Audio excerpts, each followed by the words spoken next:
After years upon years of delays, Final Fantasy 15 finally released last year in November. Lots of people love it, lots of people don't. I personally didn't get my hands on it until Christmas of last year though, so my opinion is a bit late on this one. So after all the hype, 10 years of development, an entire name change, how do I think the final game turned out? Well, let's start with the positives.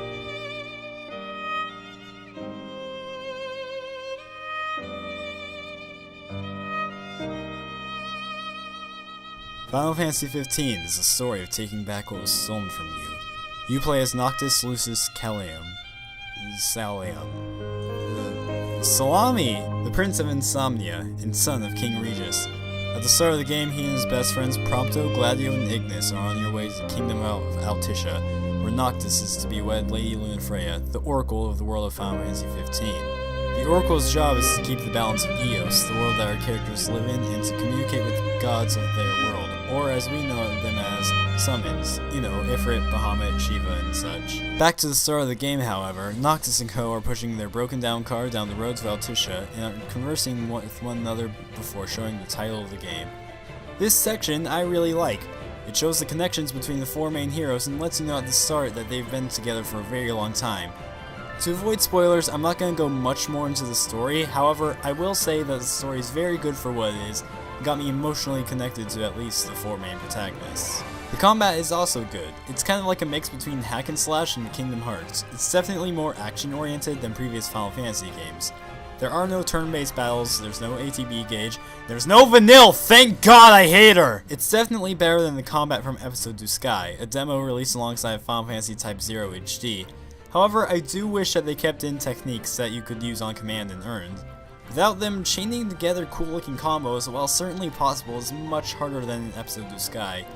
The open world is also massive and will leave you exploring for hours on end. There's many side quests to accompany the open world too, however, here's where things start going a bit south.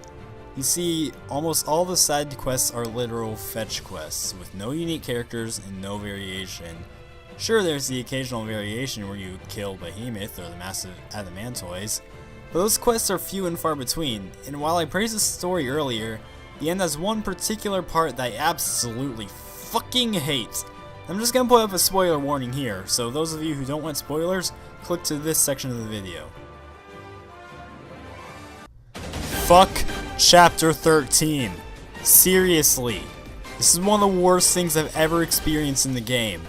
It's a shame too, because it has such promise. The start where you're separated from the rest of your friends and left on your own to go find Prompto is genuinely kind of mysterious and cool.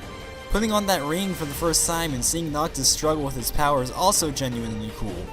However, the game treats this area as a kind of stealth section where you run down literal hallways.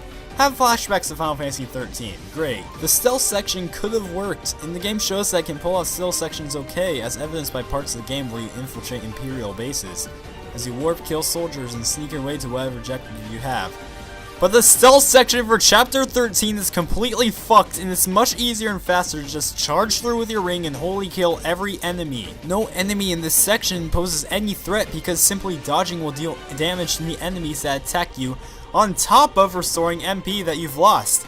This whole section is no challenge whatsoever, but is made so goddamn tedious when you do this for 2 hours straight. At least the story here is half decent, but in no way, shape, or form redeems the utterly boring gameplay here. Final Fantasy 15 is a Final Fantasy for fans and first-timers, as the game so proudly proclaims. I think it really is. It does something new that both new fans and old fans can enjoy. It has all the summons and things that make a Final Fantasy game, minus the turn-based battles, so fans can appreciate that. There's also so much here that draws newcomers into the world that they've created. The open world makes it more streamlined for fans of those type of games that can enjoy it. The combat system is simple enough for anybody to get hooked on, and the story is one that anybody can enjoy. Does this game live up to 10 years of hype? No. No game can live up to 10 years of hype. If you really thought the game could live up to that, when it was still called Versus 13, then I think you need a reality check. But for the reasonable people who are looking for a really special Final Fantasy game, you really shouldn't be missing out on this one.